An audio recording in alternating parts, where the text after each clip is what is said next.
Oh yeah. Di ba? Mhm.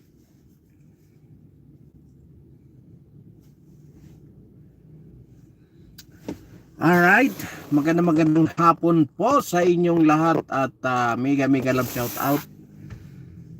Mega mega love shout out po. Alright, bago tayo magsimula ay siyempre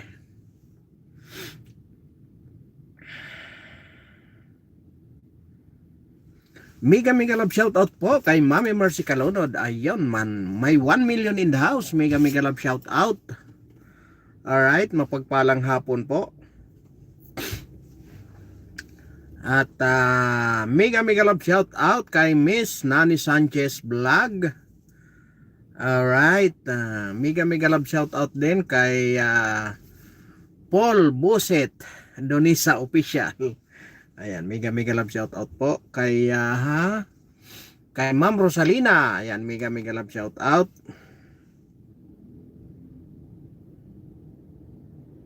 Kay Ma'am Analisa, mega mega love shout out.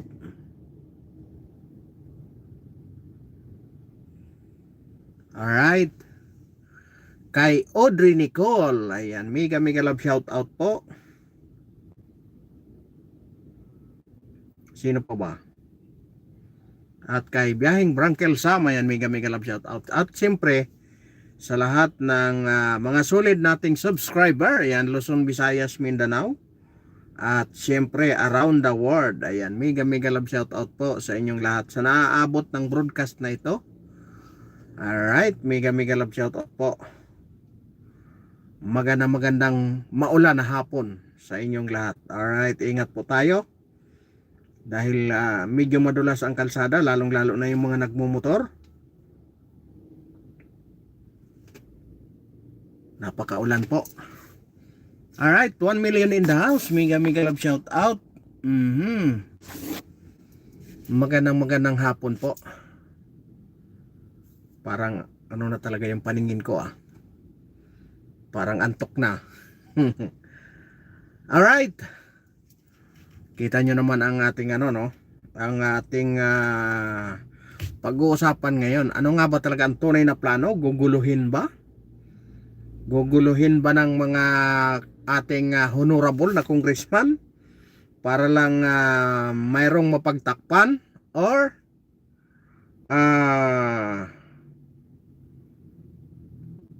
ipaubaya na lang? Dahil ang nasa hot seat po ngayon ay ang mga congressman, kung saan sila rin ang nag-iimbestiga sa kanilang sarili. At ito naman si Senate President Tito Soto, kahapon nga ay matinding bangayan ang nangyari pagdating doon sa Senado.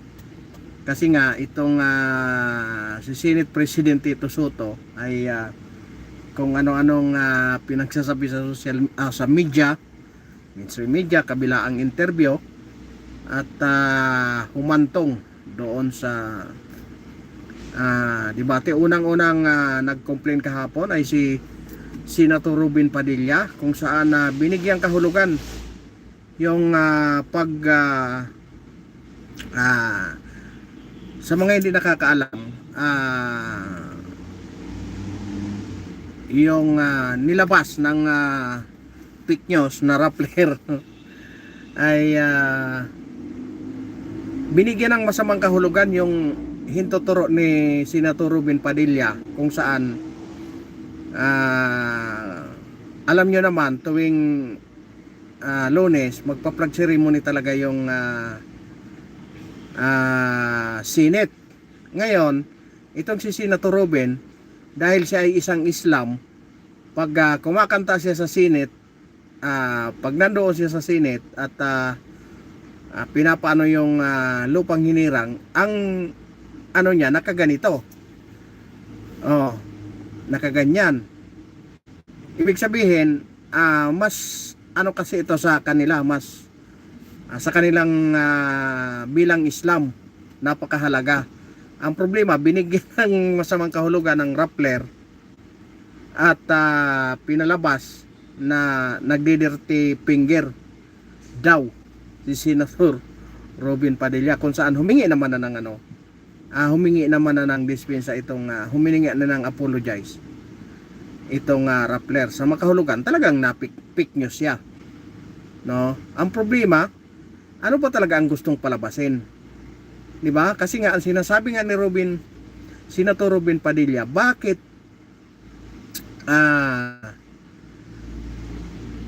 hindi man lang kinondena ng isang Senate President or ng Senate Sergeant at Arm, di ba? Yan ang question niya. Kumbaga nahang pa nga kasi nga parang nabitin siya doon dahil nga sa ng kanyang damdamin, di ba? Sa kanyang siguro sa sama na rin ng loob, kasi nga umabot na nga sa paghahamon, kasi nga sinasabi nga ni Senator Robin Padilla, kung gusto nila sabihin nila na mag-resign siya, magre-resign siya. Huwag lang pakialaman yung kanyang pananampalataya, kasi doon talaga magkakaano, kumbaga naghamon na nga dahil sa galit niya, no? Kaya medyo nawala na doon sa focus na bakit ang isang Senate President hindi man lang maprotektahan yung kanyang mga nasasakupan, minority man yan o majority. Ano ba talaga ang gustong palabasin? Iyon siguro ang gustong itanong ni Senator Robin Padilla doon kahapon, pero hindi na nga natuloy gawa ng siguro sa ng kanyang damdamin, no? Sa silakbo ng kanyang damdamin. Alright, mega love shout out kay Lee Sung Sun. Alright, ayan, puro tayo flood control, no? Ngayon, dahil nga ang ngayon, itong si Kiko Barsaga ay pinayla na yan. Si Kiko Barsaga po ay isang bagitong congressman, kung saan tinitiran niya ito si Martin Romualdez, pati na nga kasama na nga yung presidente, kasi siyempre damay talaga magpinsan di ba? Ngayon pinayla na ng ethics complaint sa Kongreso, di ba? Kaya kayo bilang observer, bilang mamamayan na legal na mamamayan na naninirahan dito, anong masasabi nyo? Di ba? Yan ang tanong ko sa inyo. I-comment nyo dyan anong masasabi nyo, at siyempre dyan nyo naman mailalabas yung inyong hinanaing, di ba? Wala ditong basta wala lang below the belt, di ba? Yan sa inyo naman na opinion ang babasahin natin. Alright, pero habang wala pa yan, itutuloy ko muna yung mga kaganapan kahapon doon sa Senado, kung saan unang ang nag-privilege speech ito si Senator Robin Padilla, at sumunod naman itong si Senator Jinggoy Estrada, kung saan isa siya sa inakusahan kasama si Senator Joel Villanueva nitong si Bryce Hernandez na dinesisyon na naman na may pag-amin naman ito ni Senate President Tito Soto, na kung saan ang lumalabas nga ay parang nadidiktahan na sila ni Bryce Hernandez, kasi nga ang kahapon ang mga nangyari nung pag-attend niya sa Congress, pinagbintangan niya itong dalawang senador, kaya nag-request siya sa Congress na kung maaari wag na siyang ibalik sa Senado gawa ng nanganganib ang kanyang seguridad, no?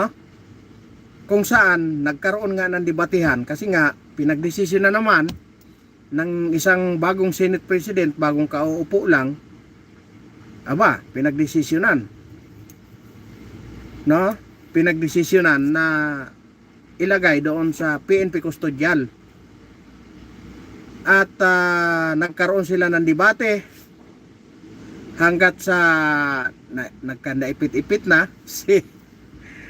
Kaya wala siyang choice kung hindi pumayag na lang na ilipat sa Pasay City Jail. Kaya ngayon, kahapon, ang nangyari, nag-file ng motion yung kanyang abogado na kung maaari, ibalik na lang siya sa Senado. At ang nangyari naman, on the spot, pinayagan naman ng isang Senate President, kaya naibalik sa Senado. Kumbaga, ang kinukumpli naman nila Senator Jinggoy Estrada, Senator Marcolita, na bakit gano'n na lang ang desisyon ng isang Senate President? Sunod-sunura na lang ba siya sa isang Bryce Hernandez? Kaya ang tanong, sino ba talagang nasa likod? Di ba? Si Bryce Hernandez ba talaga? Or si Martin Romualdez? Kasi nga, pagkatapos mag-request itong Bryce Hernandez na huwag siyang ilagay sa Senate Custodial Center, nasunod. Kaya ang ginawa, dahil nga hawak ng Senado, hindi naman po pwedeng iano sa Congress kasi nga hawak ng Senado, dinala sa PNP Custodial Center. At hindi nga pumayag itong mga senador, yung ibang senador, na bakit dadalhin sa PNP Custodial Center na hawak ng Senado. Kumbaga, Senado ang may contempt. Bakit hindi balik sa Senado? Kasi nga daw, natatakot itong si Bryce Hernandez. Kaya ang napagkasundoan ay napunta doon sa Pasay City Jail. At kahapon nga, nag-request naman yung mga abogado. Siyempre, nagkandara pa naman si Senate President. Dinesisyon na naman, kaya doon na naman nagkaroon ng malalim na tanong. No? Alam nyo, napakahalaga. Ang nakalagay lang, or. Diba, napakahalaga, pero nakapag-desisyon kagad ang isang Senate President. Diba? Na kung saan niliktura naman tuloy ni minority leader na si Alan Peter Cayetano, kung saan pati nga si Senator Jinggoy ay talagang napamura sa galit. 19 million in the house. Mega love shout out. Ayan, ano ang masasabi nyo? Bago tayo magpatuloy, anong masasabi nyo? I-comment nyo dyan ang inyong saloobin. Ano bang saloobin nyo sa mga nangyayari ngayon sa atin sa kasalukuyan? Sa mga nakawan ng kapirahan ng bayan? No? Anong masasabi nyo? Kayo ba ay natutuwa na nabulgar ang bagay na ito? Or kayo ay nagdadalamhati dahil sa kabila ng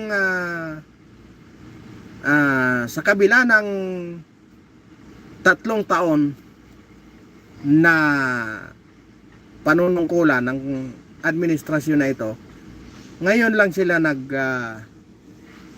imbestiga ng ganito, na naubos na yung pira natin, saka sila nagkaganyan. Anong nangyari? Wala ba talaga silang alam? O may kinalaman talaga sila? O talagang hindi lang niya kaya yung kanyang pinsan? Or totoo ang kasabihan na talagang sunod-sunuran na lang siya?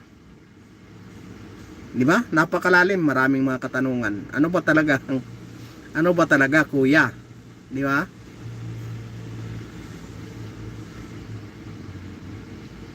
No? Kayo, anong masasabi nyo? Ibibigay ko naman sa inyo ang floor. Ayan, mayroon tayong 16 million in the house. Alright, 24. Ayan, mega love shout out sa inyong lahat. Magandang hapon po. At siyempre, sa gustong magpa-shout out, comment din kayo dyan. I-comment nyo ang lugar kayo. Alright. Para ma-shout out natin lahat ng mga inyong mga ano. Ayun.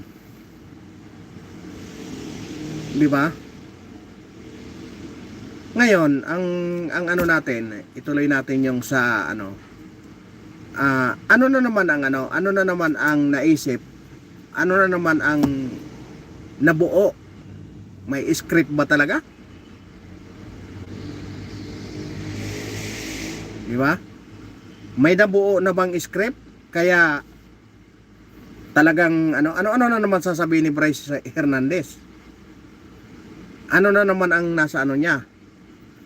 Baka ang kalalabasan niyan, tinakot siya ng mga senador. Di ba? Kasi nga may pinangalanan siya na dalawa eh. No? Isa pa pala no, naalala ko yung inano. Alam mo, sa totoo lang, tama yung mga inano ni Senator Jinggoy kahapon. Kung saan na nung pinangalanan ng mga diskaya yung mga congressman, parang pagdating sa mainstream media, parang wala man lang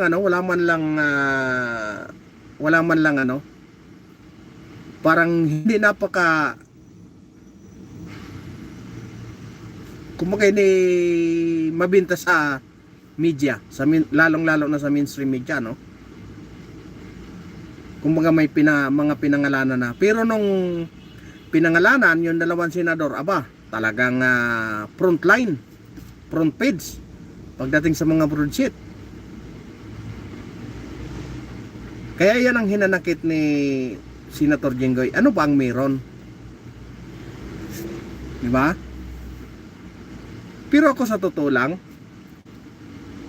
simula't simula, ito na ang sinasabi ko. Kung walang pira sa mga politika, sa tingin nyo ba magkakandara pa ba yan dyan magsilbi sa bayan? Kayo, ang tanungin ko, kung walang pira sa politika, napakaraming politiko na bilyonaryo. Pero bakit nagsusumiksik sila na pumasok sa politika? Yung iba nga dyan, lalong-lalo na yung mga sa probinsya, ipapagurgur pa yung kalaban para lang umabot na wala siyang kalaban. O, tingnan nyo si Speaker Romualdez, di ba ang ginawa niya? Kasi nga wala siyang amor sa tao, baka matatalo siya. Kaya ang ginawa niya, pina-disqualified niya yung kanyang kalaban. Di ba? Kung ang hangad talaga ng isang lingkod bayan na maglingkod sa bayan at hindi mangulimbat sa bayan, bakit kailangan yung kumbaga kalkalin na lang yung kaloob-looban ng isang tao para lang mailabas yung kanyang kasiraan? Di ba? Oh. Katulad ng isang congressman doon sa district ng Manila, natalo na, nagprotesta pa. Diba? Bakit? Anong kinatatakot nila na mawala sila sa posisyon? Kung talagang paglilingkod lang ang nila, habol nila.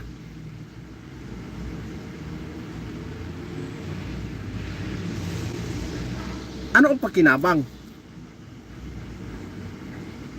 'Di ba? 'Yun lang ang mga mabibigat na tanong. Kung talagang walang pera sa politika. 'Di ba? Kasi nandiyan na nga halos kalkalin na pati siguro para lang mailabas yung baho ng kalaban talagang kakalkalin hanggang sa dulo ng hanggat sa may kayang kalkalin Oh.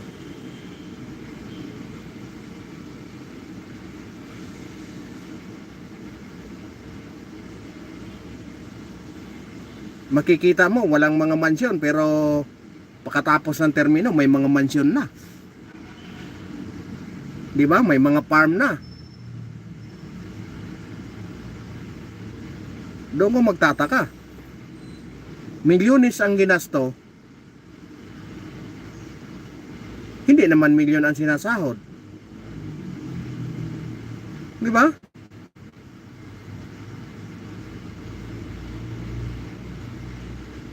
Ayan, magandang hapon kay Boss DM TV Macau. Ayan, magandang hapon kay Boss DM TV Macau. Oh. Isipin nyo yan, mga boss, sa isang pag-iimbestiga, yung mga congressman ang iniimbestigahan, ang nag-iimbestiga sila din.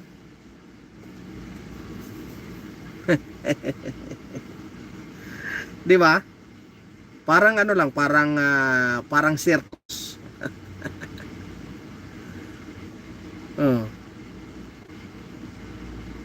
Ngayon nagagalit sila na may mga pinangalanan.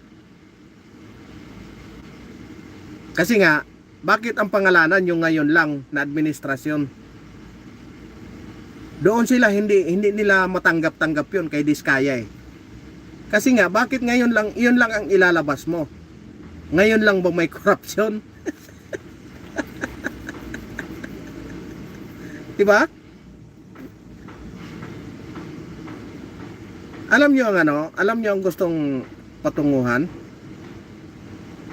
Simula nung ang gusto nilang mangyari, simula doon sa previous administration. Kasi nga, sisilipin nila yung previous, hindi naman yung ngayon Idadivert nila. Kaya nga nagagalit ito sa mga Diskaya. Bakit ngayong 2022 lang pataas ang iyong nilalabas na pangalan? Diba? Kaya minsan, kung papanonoorin mo sila, sasakit ang ulo mo. Matatawa ka na lang sa kanila. Kasi nga parang didepensahan nila yung kanilang mga kasamahan sa pamamagitan ng pag-divert nila sa nakaraan.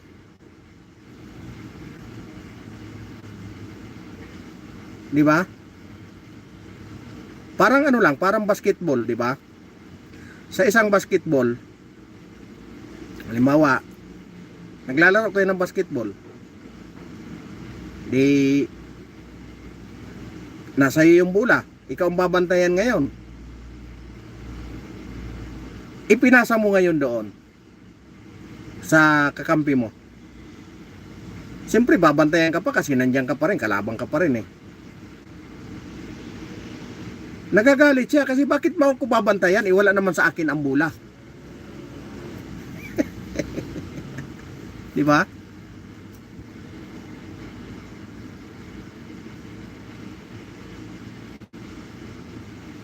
Kaya ang gusto ng mga magagaling nating congressman, ipapasa sa nakaraan. Huwag niyong imbestigahan yung ngayon, ang imbestigahan niyo yung nakaraan. Kaya nagagalit siya sa Diskaya, bakit ang pinapangalanan mo yung ngayon lang?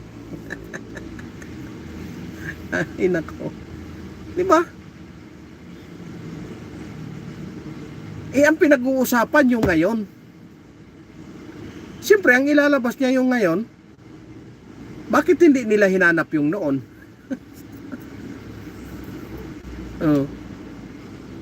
Ngayon, nagpapaliwanag sila nagpapaliwanag yung Diskaya. Eh noon wala eh. Hindi nila matanggap na wala. Kasi ang gusto nila, palaging pabor. Pabor sa kanila. Hindi po pwedeng, hindi ka po pwedeng, hindi ka po pwedeng sumagot ng hindi pwedeng, hindi sa kanila pabor. Kasi nga, paano nila mapagtatakpan? Kaya problema, iyon at iyon pa rin ang sinasagot. Alright. Ayan, salamat DMTV Macau. Maraming salamat sa iyo. Ayan, anong masasabi mo?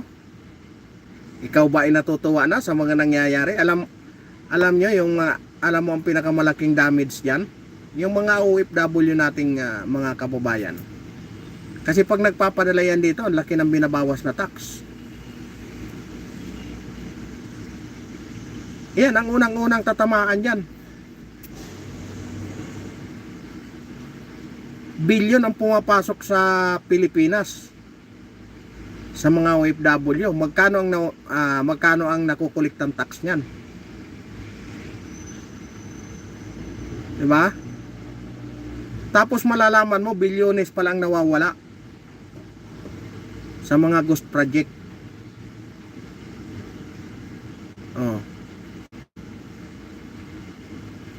Alam nyo kaya nagkakaganyan yan? Nasisilip nila sa mga congressman eh. Kasi kung itong mga congressman natin, itong mga senador, kung ang ginawa lang nila magbalangkas ng batas, hindi sila nakikialam dyan sa budget, walang korupsyon. Kasi kayang-kayang bantayan yan. Yung mga engineer, kayang-kayang bantayan yan eh. May mga pamunuan yan eh. Ang problema, unang-unang kontraktor, yung mga politiko.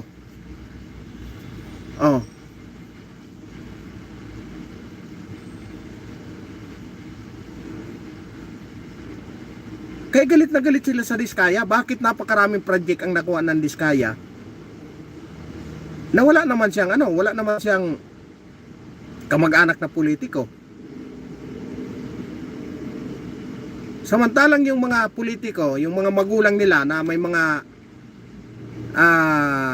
construction company, tinalo ng mga Diskaya. Kaya doon siguro nang gagalait.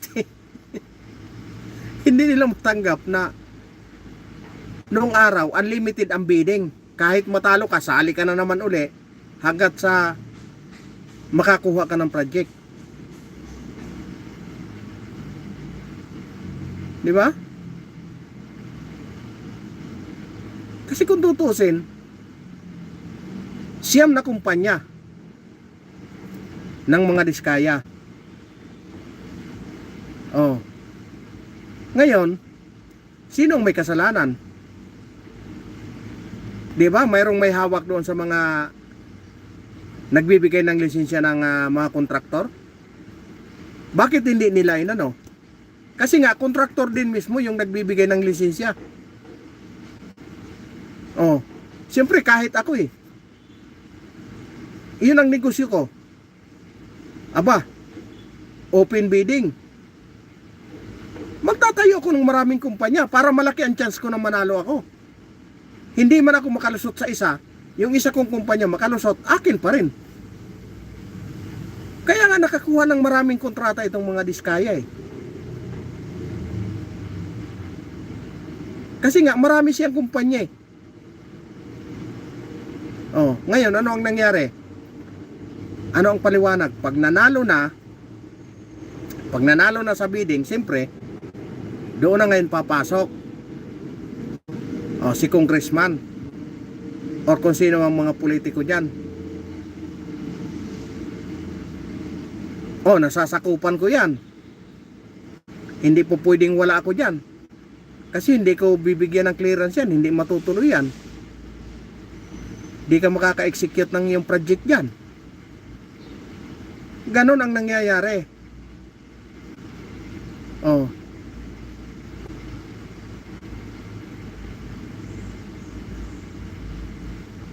Alam nyo, may isa pa akong nainis talaga ako. Nung Sabado, diyan sa Mindanao Avenue, sabi ko, bakit sobrang traffic?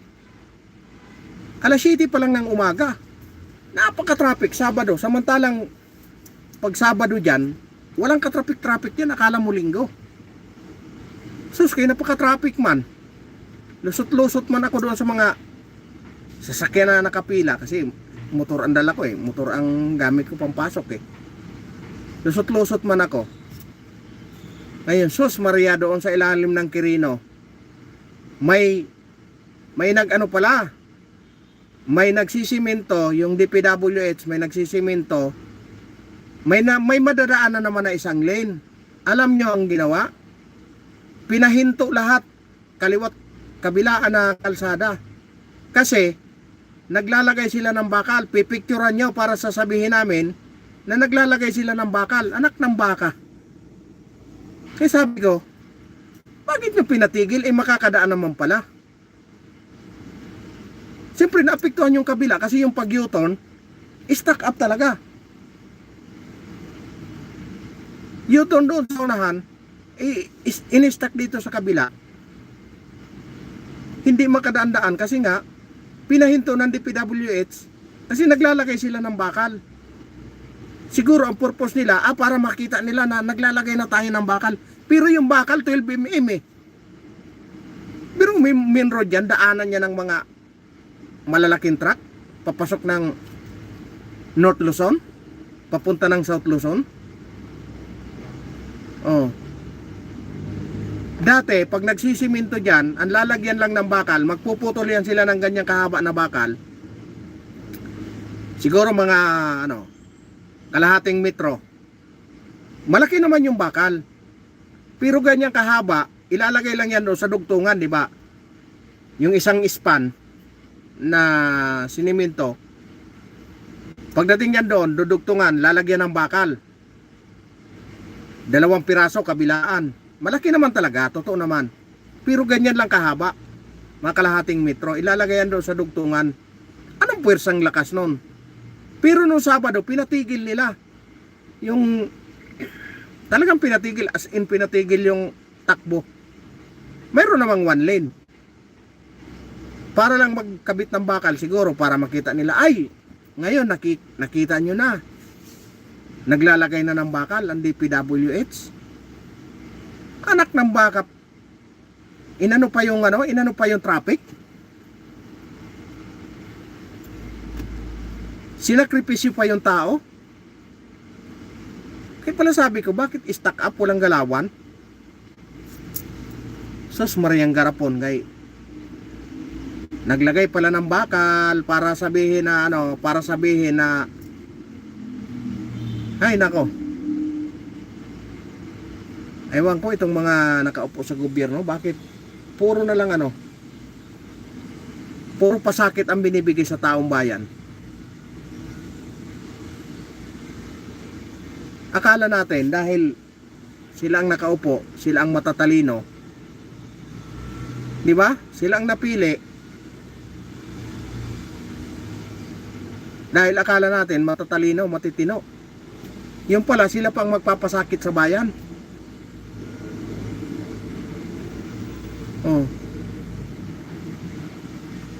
Yung presidente naman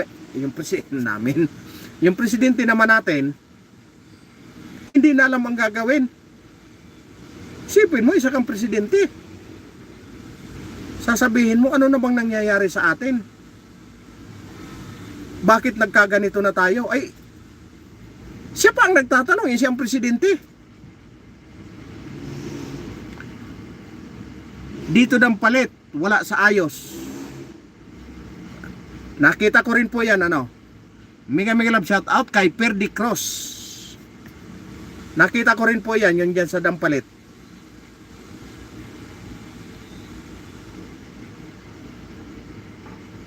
Di ba?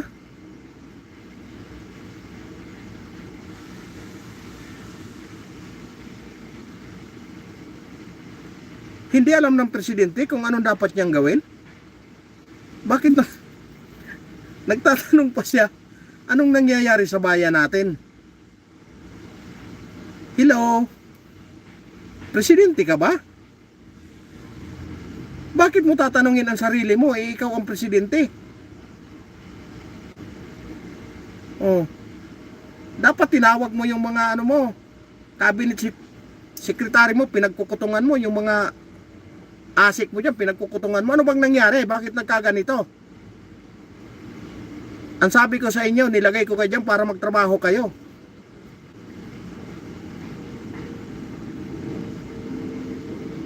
Diba? Ba't magtatanong? Ay nako. Tama talaga yung sinabi ng dating Pangulong Duterte. Wala talagang alam.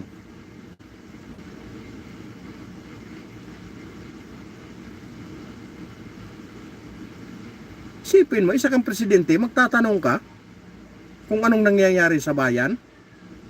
Bakit nagkaganito? Uy, hindi magkaganyan yan kung hindi dahil sa kapalpakan mo. Anak ng baka talaga, oo.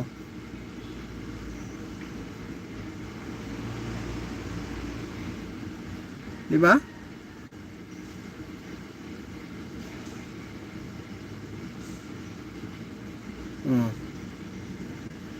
Diyan sa Dampalit, Boss Perde, hindi ko alam kung ano, pero nakikita ko yung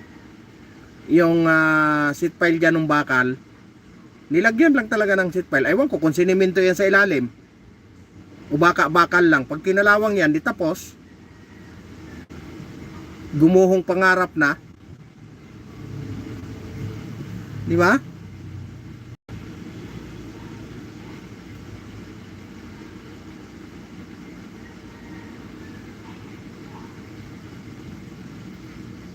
Kaya nga hindi ko maintindihan bakit nakapagsalita ng ganyan ang Pangulo.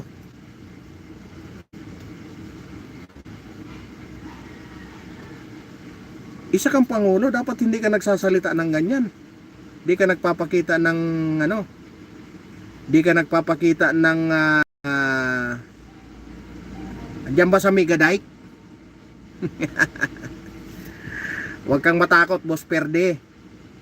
Basta makatotohanan yung sinasabi mo, huwag kang matakot yan.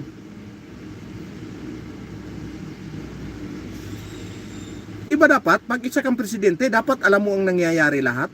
Bakit? Itong presidente natin nagtatanong kung anong nangyari sa bayan. Oh, asaan ka ba? Saan kang planeta galing? Bakit ngayon mo lang nalaman na nagkandalit-silit na yung bayan na pinagsisilbihan mo? Pinagkukutusan mo na lang kaya yung mga asik mo, yung mga undersecretary mo dyan. Ano bang nangyari? Yung mga chairman mo dyan, anong nangyari sa inyo? Bakit hindi kayo nagtrabaho? Nilagay ko kayo dyan para magtrabaho kayo. Di ba? Para ikaw mag-ikot ka nang mag-ikot. Pero anong nangyari? Wala. Nagpalaki-laki ng bayag doon sa opisina. Na air condition. Oh. Paglabas ng opisina, hawiin lahat yung nagkabuhol-buhol na traffic para lang makauwi ng maaga. O kawawang Pilipino. Mega bumabaha pa rin. 'Di ba? Yan nga ang malaking problema. Anong nangyari? Nilagyan na nga ng mega dike, binabaha pa rin. 'Di ba?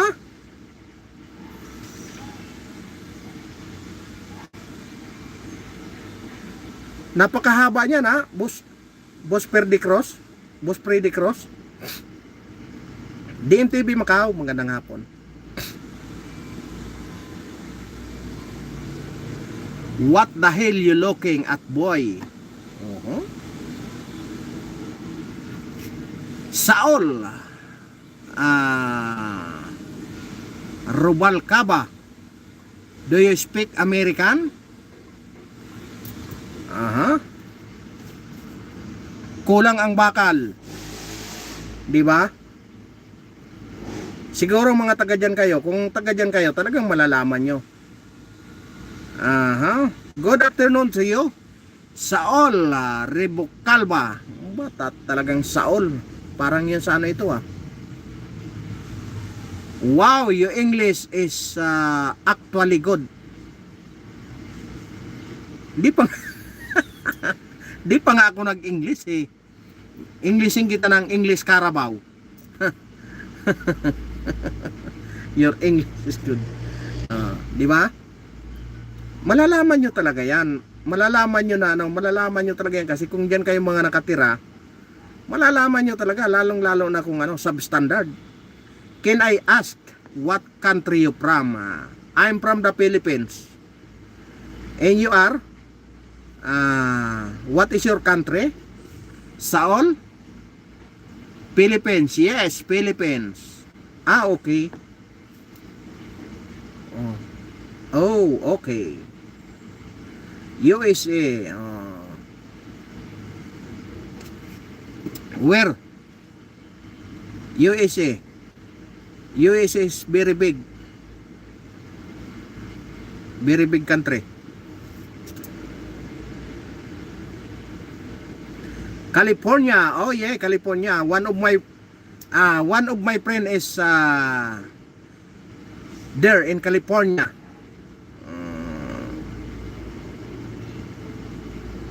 Los Angeles. One of my friend is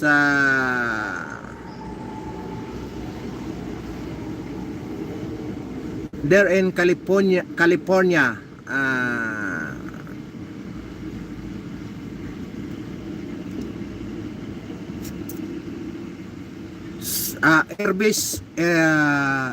Airbus ano siya? California Airbus. One of my friend is ano there.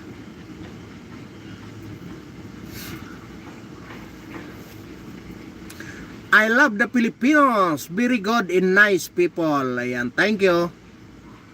I am a Mexican American. Oh.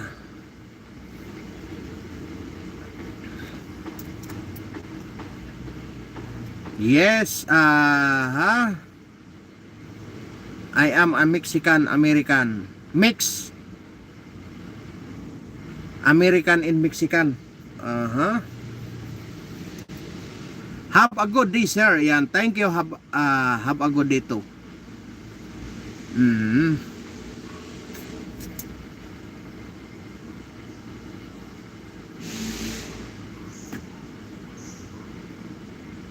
Kaya nga mga boss ano, yung ating presidente, parang laging ano, parang laging bagong gising, parang walang alam, parang hindi niya alam ang nangyayari sa atin sa kapaligiran natin. Di ba? Isipin nyo mga boss, yung baha lang doon sa ano, yung baha lang doon sa Bicol, isa kang presidente, kakamot ka ng ulo, magtatanong ka, ano nang gagawin natin? Di ba? Ano ka ba yung ano? Kulang ka sa tulog? O nalipasan? Nalipasan ng gutom? Kasi parang, ewan ko, naging presidente ka lang yata dahil sa pangalan eh.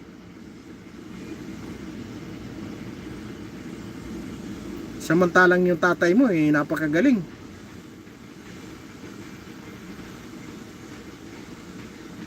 Hinahangaan ko yung tatay mo eh. Pero ako hindi talaga humanga sa'yo. Simula senador ka pa. Alam kong mambubudol ka. Dami mong nabudol sa totoo lang, kahit doon sa amin. Nagkanda baon pa sila dahil nga ibabalik nyo na yung mga ano. Pero anong nangyari ngayon? Ay nako. Ang bilis ng oras, 45 minutes na kaagad tayo. Sarap pa sanang magdadaldal, kaso lang naka 45 minutes na tayo. Siyempre, at ako naman limited lang ang oras ko. No? Di ikaw na ang tumakbo pagka presidente para maayos ang Pilipinas. Tatakbo ako sa Lunita. Migs Juban. Di ba?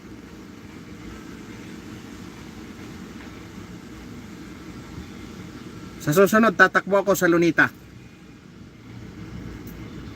Sigurado, wala akong katalo-talo doon. Panalo pa ako. Ha? Pinawisan ako. Di ba? Si Migs Juban. Ikaw ang vice president ko, payag ka.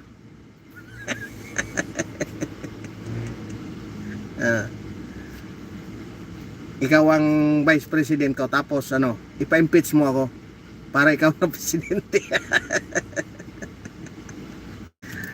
Diba?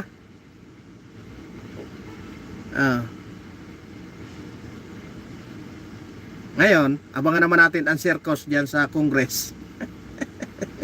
Dahil iniimbestigahan nila yung sarili nila. Diba? Alam mo, hindi pa sila nahiya nun?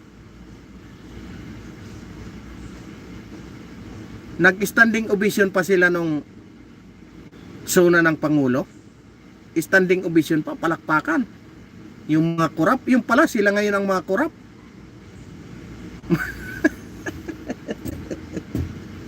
mga pangalan ang nadadawit. Diba?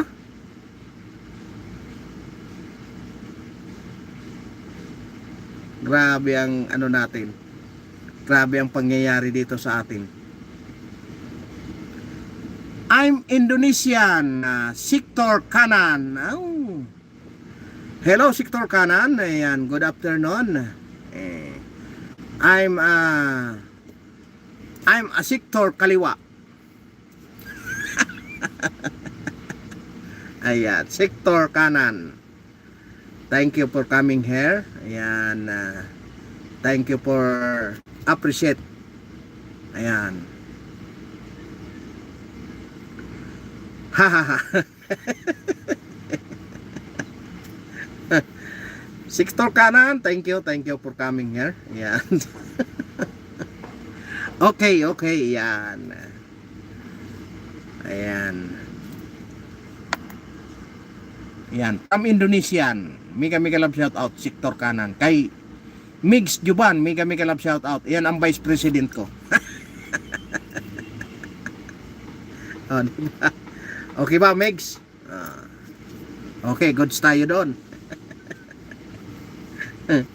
Tatakbo tayo, ha? Vice president ka, presidente ako, tatakbo tayo sa Lunita lang. Diba? Wala tayong kalaban. Wala din tayong panalo, sigurado. Walang bubuto sa atin. Joke lang yun, Mix, diba? Biro lang yun. Alam nyo, ang ano dito, kahit ganito lang tayo, idadaan lang natin sa komentaryo na lang tayo. Baka sakali na mapakinggan or nagising ng ating Pangulo.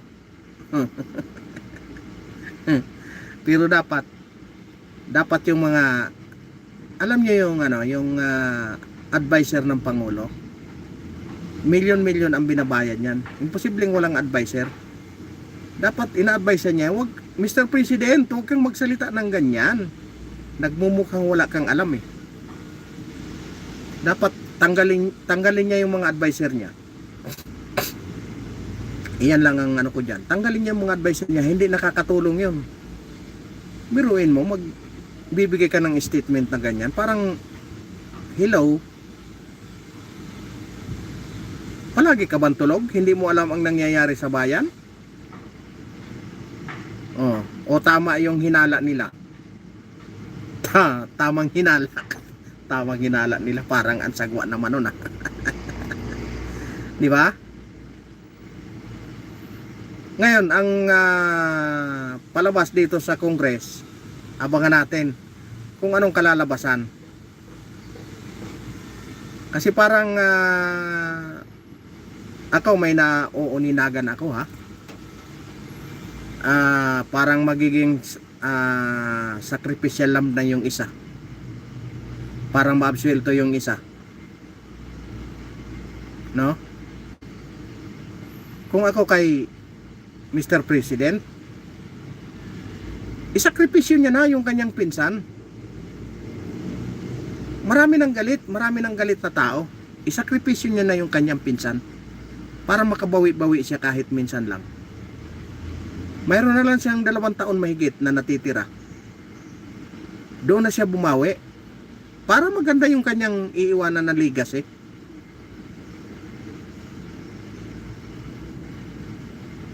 Tapos wag siyang magbigay ng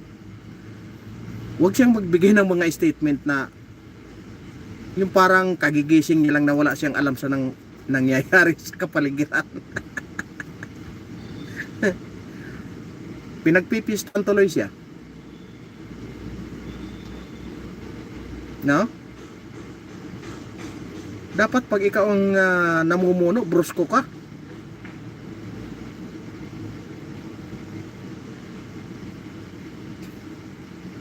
Di ba? Wag unahin yung pamumulitika. Malayo pa, 2028 pa. Dapat ang isipin mo yung iiwanan mong legacy. Iyon dapat. Alam niyo susunod ang tao diyan eh. Pag maganda ang ginawa mo, ang tao susunod diyan, maniwala ka. Kasi nakatingala sa iyan sa kang presidente.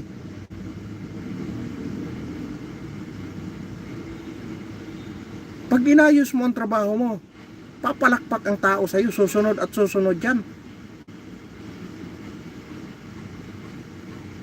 Isipin mo, 32 million halos 32 million ang bumoto sa iyo. Tapos na dissatisfied dahil bibitaw ka ng mga statement na yung parang wala kang, parang kagigising mo lang, hindi mo alam ang nangyari sa kapaligiran. Diba?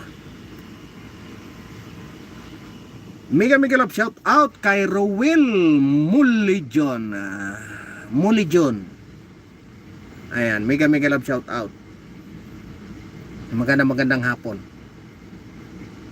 Siyempre sa lahat ng ating mga dumaan, sa lahat ng naki-join diyan. Ayan, mega love shout out sa inyong lahat. Magandang hapon sa inyong lahat. Alright?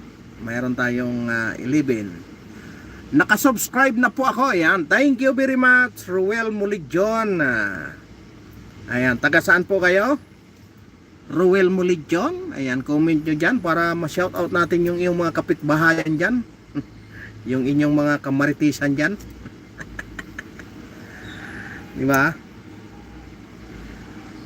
Ayan, from Cavite. Yan, mega love shoutout sa mga taga Cavite. Lalong-lalo na yung mga kapitbahay ni Ruel Mulijon. Ayan, nagtagay-tagay na siguro ito si Ruel Mulijon. Ayan. At yun nga lang, walang pulutan. Diba? Iyan, bago tayo magtapos, ang atin lang na iiwanan, maging mapagmatsyag tayo. Alam nyo, no? Lumabas na ang umaga pa lang ang lakas ng ulan, ang lakas na ng usapan ng kapitbahay. Anong usapan, boss mo ni John? Nag-usapan na yung mga kabit.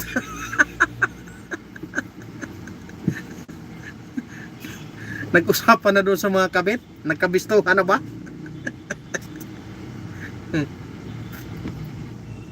Ayan, gusto ko lang bago tayo magtapos ay gusto kong maging mapagmatsyag kayo. Alam nyo, pira natin yan. Ngayon hindi pa natin maramdaman ang hirap. Ubos na ang pira natin.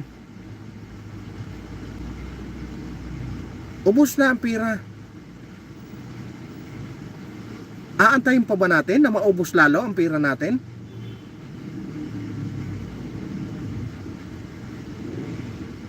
Di ba?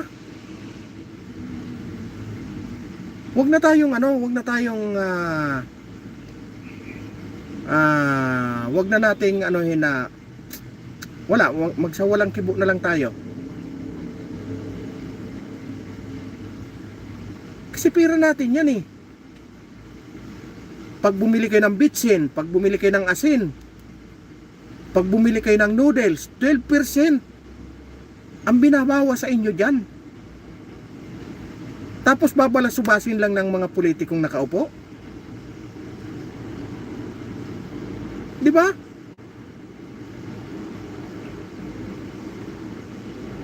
Kayo nga, di ba? Hirap na hirap kayo kung paano mag-budget sa bahay.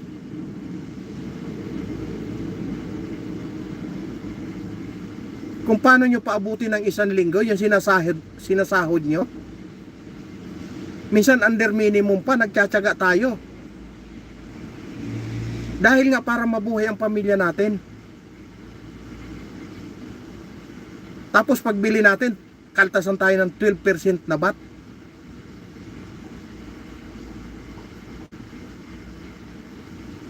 Tapos pag naipon na, wawalang hiya naman itong mga nakaupo nating mga politiko. Di ba? Siyempre, ang masasaktan lang yan yung mga gumagawa nun. Sabi nga, bato-bato sa langit, ang tamaan sa pole. Di ba? Natutuwa ba kayo doon?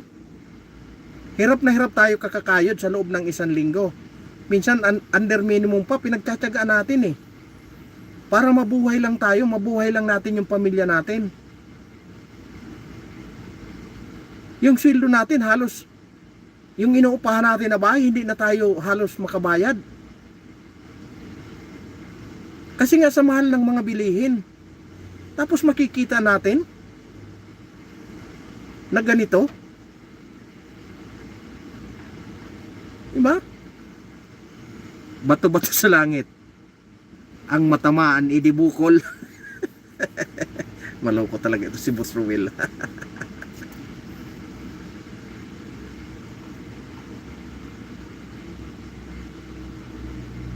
Diba?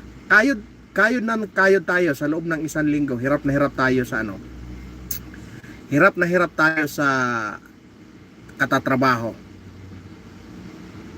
Pag nagkamali ka pa, tanggal ka pa sa trabaho.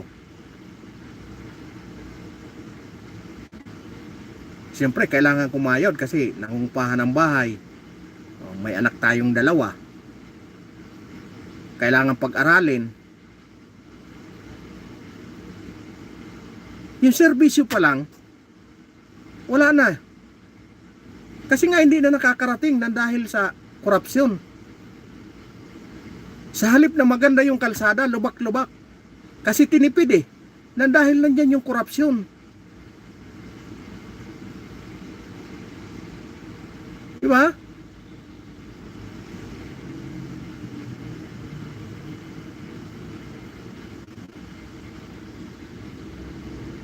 Kaya nakakapanlumo, nakakagalit.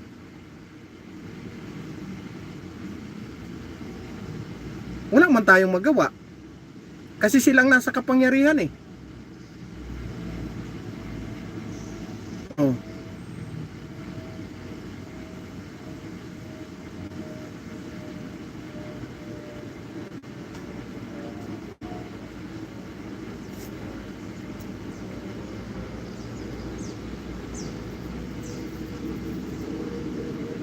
Wala. Ano na lang tayo? Kaya sa pamamagitan nitong pagsalita, sana maintindihan nila tayo. Bakit tayo nagkakaganito? Di ba?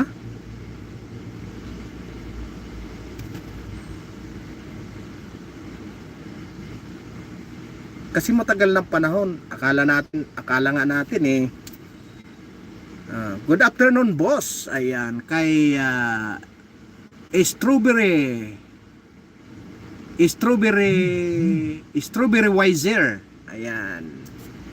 Magandang hapon, boss Strawberry. Boss ba ito? Madam Strawberry. Ayan, magandang hapon. Diba? Kayod ng kayod tayo maghapon. Sa loob ng 1 linggo. Halos hindi tayo makabili ng brief. Dahil nga sa hirap ng buhay. Nagbibisikleta ka papunta ng trabaho. Bigla kang mamanhol kasi nga lubak-lubak yung kalsada kasi nga substandard. Lumakas lang yung ulan, natangay na yung simento. Pagdaan mo kasi may tubig, akala mo baha lang. Yung pala, malalim na lubak na. Nadisgrasya ka pa. Kasi nga substandard yung kalsada. Diba? Ngayon ang nangyari, dahil sumimplang ka, dadaling ka ng pamilya mo sa ospital, wala ka ngayong bill, pupunta ka ngayon doon sa politiko na naman. Nako, aasikasuhin ka ngayon. Wala kang binayaran. Nagkaroon ka na ngayon ng utang na loob sa politiko. Ngayon, tapos na yung termino, dahil may utang na loob ka, pupuntahan ka ngayon, yung anak ko ang papalit. Kahit walang alam, nanalo. Kasi nga, ginisa tayo sa sarili nating mantika.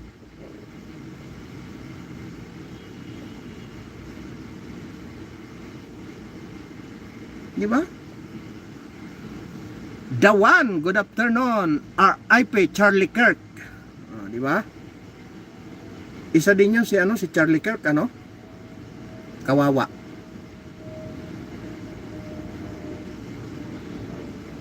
Kawawa yun si Charlie Kirk.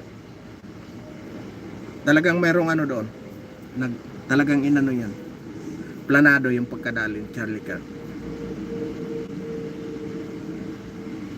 Supporter yun ni Donald Trump.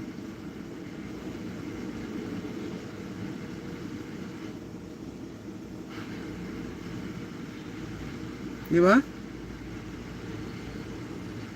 Dito lang sa Metro Manila, substandard na. How much pa yun sa mga probinsya? Yung bihirang naaabot. Wala na talagang nakaabot na serbisyo ng gobyerno. Kasi nga, nandoon na sa bulubundukin, wala ng kalsada. Pag hindi lumabas ng bayan, hindi nga malaman na nakatira doon. Kawawa, napakarami pa sa atin. Napakarami natin Pilipino, lalong-lalo na yung mga magsasaka. Maswerte yung nadaanan ng kalsada. Yung mga hindi nadaanan, napakarami pa. Pero nagpakasasa yung iba nating politiko. Nagpakasasa sa pira natin.